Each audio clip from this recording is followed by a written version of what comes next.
they want me to model something for you guys. They want me to model something for you guys, give me a little bit of practice, and then they want to see how I do it too, okay? So, some stuff's going to be the same, some stuff's going to be different. But really what I'm going to do is in the reading, I'm the only one that's going to read. I'm going to read, and I'm going to do a lot of talking. I'm going to think out loud. So when I come to something that either makes me wonder or something that I'm not quite sure about, I'm going to talk and communicate what's going on in my brain to you guys. So what I want you guys to do is just listen and try to kind of take note of some things. Maybe there's some stuff that I'm going to do that you like, that you also do, or some things that you've never seen before, or there's going to be stuff that you go, I don't want to do that at all. So just kind of get an idea of that, all right? Is this only for today? Only for today, yeah. Okay. Unless it's really awesome and you guys love it, and then maybe we'll do it again. All right? So first we're going to go over some vocabulary, just like usual. All right? I got one more here. And there. All right? So the first vocabulary word is quiver. All right? It's to tremble or to shake. And it's usually connected to being afraid. But sometimes other things tremble. It doesn't have to be fear. You can feel a tremble in the ground during an earthquake. But you can see in this picture here, I'm sure you guys all know SpongeBob, right?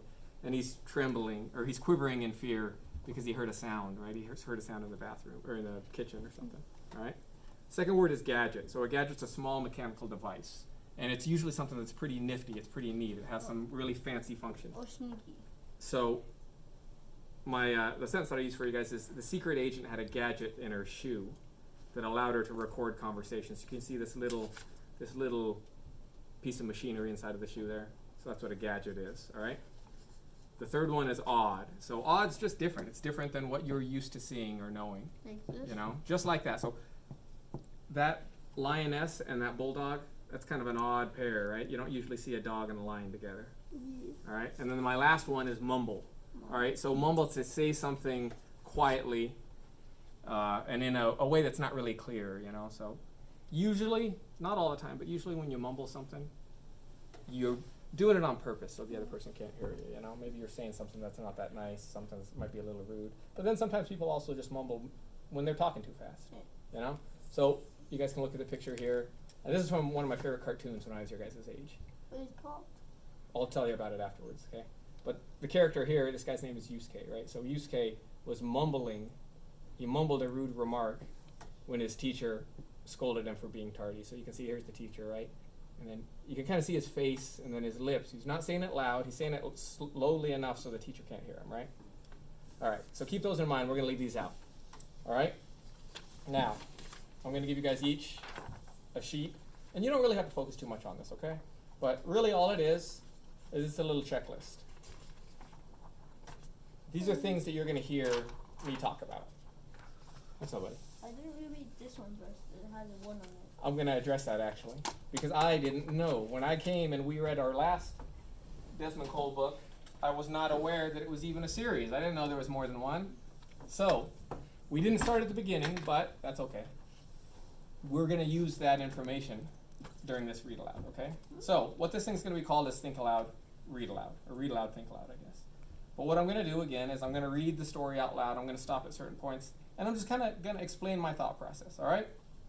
And you guys can look at this page. Again, you don't have to be super focused on this. I'd rather have you guys focus on me, but you're going to hear me predict certain things, question things, kind of visualize things in my mind, make some connections, summarize, different things like that, all right?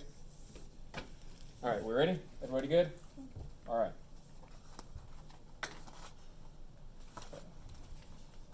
So, our book is Desmond Cole, Ghost Patrol, The Haunted House Next Door. And like Javier said, you can see a little 1 right here, right? So, automatically I'm thinking to myself, that means that's book number 1. This is the first one in this series. Now, we can use a little of our background information. That's what I'm going to do right now. We're familiar. I'm familiar with these characters at least a little bit. So, I'm going to use that when I'm reading, okay? All right, so chapter 1, Welcome to Kurzville. First thing I'm doing is looking at the title of that chapter, and I'm also really focusing on these pictures because typically the pictures that are on the chapter's title page give us a little bit of foreshadowing of what's going to follow, what we're going to read about next. So I look I can see this sign, and I'm looking at that sign, and I can make a connection and realize this is a town. This is when you're driving through and entering a town. Then I can look at these boxes too, right? So I'm looking at these boxes, and they're not regular boxes. They're not something it's not a PlayStation 4 box and some shoes. It's none of that stuff, right? I can see their labels, so winter clothes and mom's books and Andreas' toys, and I can also see there's tape across the top, duct tape across the top. So that's going to lead me to believe that somebody's moving, right? So I'm going to read, and I'm going to see if my prediction's right. All right, here we go. When you move to a new town, grown-ups always give you a lot of advice. They say you should explore your new neighborhood right away. They say you should make new friends as soon as possible. They never tell you what to do if your house is haunted. Good thing I live next door to the coolest, bravest kid in the world. That's him, but he's busy right now. You would be too if a ghost was trying to slime you. His name is Desmond Cole. Me? I'm Andreas Miosa, and I'm definitely not the coolest and bravest kid in the world. Do you see me? Look behind our brand new sofa. That's my foot, and it's quivering with fear. You want to know why? Well, look up. So, 3 things that I notice while I'm reading this. The first one I want to draw attention to is I'm looking at the word not, and I'm noticing it's not like the other words. So when you see a word, and this is what italics are, that's called italics, but when you see a word that's not printed like the other ones, that means when I'm reading it, I should be saying it differently. So looking at not, and then also comparing that to how Andreas described Desmond Cole, I know I should put emphasis on that word. So, and I'm definitely not the coolest and bravest kid in the world. Second thing, I can read this passage and I'm saying to myself, Andreas is going to be our narrator in this story. It's going to be told from his perspective. The reason why I know that is because he introduces himself. Me, I'm Andreas Miosa, right? So those are 2 things that are going to kind of put this thing in frame. I know that when I'm reading the rest of this story, it's going to be from Andreas' perspective. So all the time when I hear I or personal pronouns, it's going to be talking about Andreas. All right?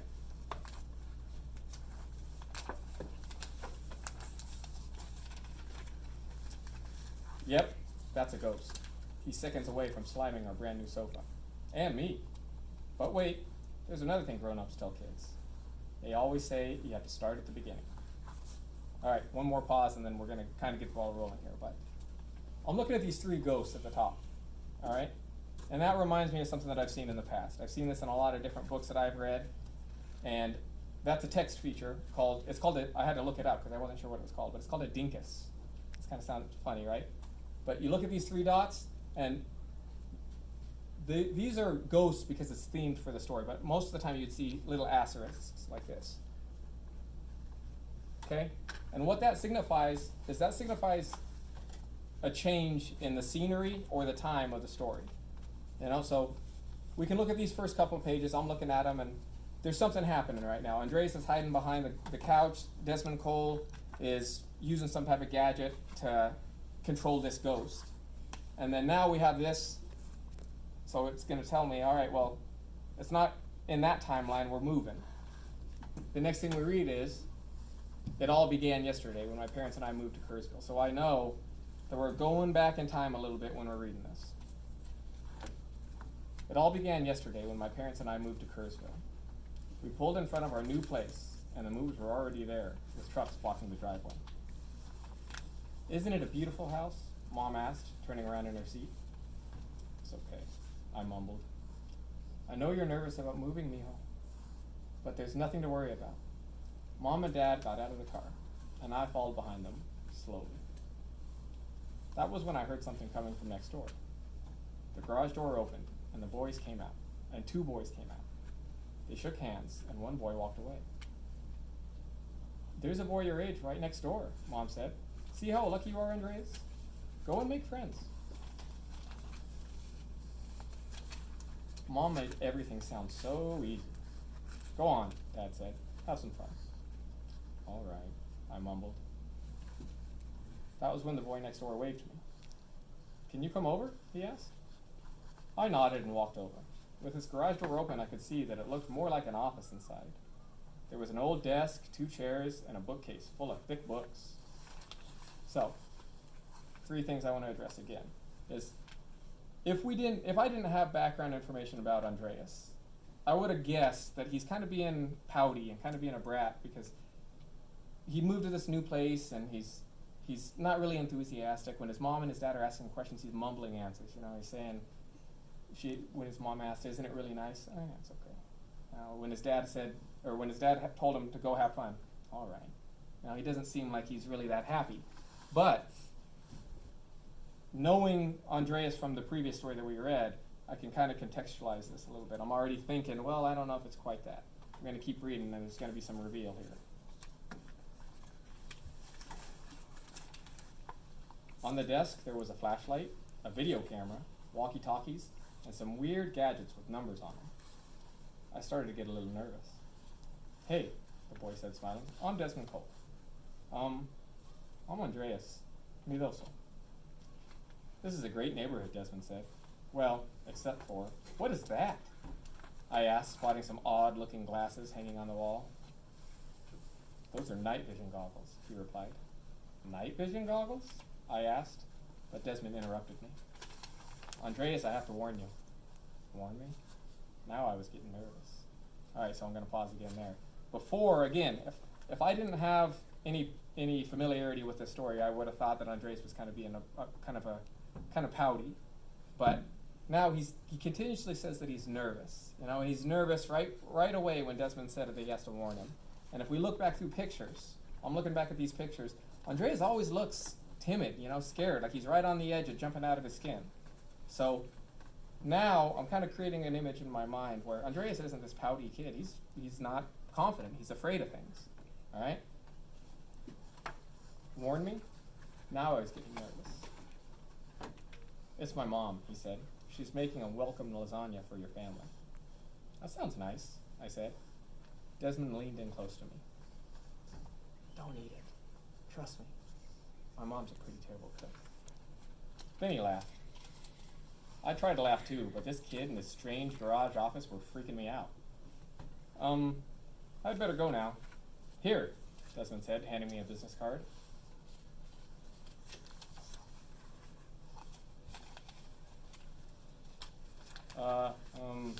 Thanks," I said, and slowly backed away. "See you around." I ran home thinking about how much I never wanted to see him again. Never. Of course, that was before I knew what it was like living in Kerrsville. Everybody needed a friend like Desmond Cole in this town. So I see that word, or the italics again. I see this word "never" isn't like the other ones, right? You guys can see that? Mm-hmm. So it's not like the other ones. That means I'm going to have to say that differently. It's not supposed to be said the same. So he really wants to emphasize that "never." And I also wanted to kind of track back. I was creating this mental picture of Andreas in my mind, right? And a lot of the stuff afterwards that I'm reading supports that. We can see he's really unconfident, even when he says words, and then he's stuttering over "see you around." He doesn't seem like he's confident. He seems like he's very afraid, not really comfortable in this situation, right? So that kind of puts my mind in a focus of, you've got Andreas, who's this kid who's not really confident, he's scared of a lot of things. And then you got Desmond, who they describe as the bravest kid in the world, right? This guy that's hands a card to his friend that says that he's a ghost patroller. He ain't afraid of nothing. He's got all these gadgets, he's got all sorts of stuff. So I think that there's going to be a balance between these two characters, right? And then moving forward, and we're going to stop there. But I'm kind of thinking to myself, all right, well, the scene is set. You know, I already know from the first couple of pages that they're going to encounter a ghost of some kind. Andreas was hiding behind the couch. There's a ghost popping up. Desmond Cole's got his gadget. So I know that's going to happen somewhere. I just don't know where or when yet. Okay? Javier, just wait. All right. Let me stop.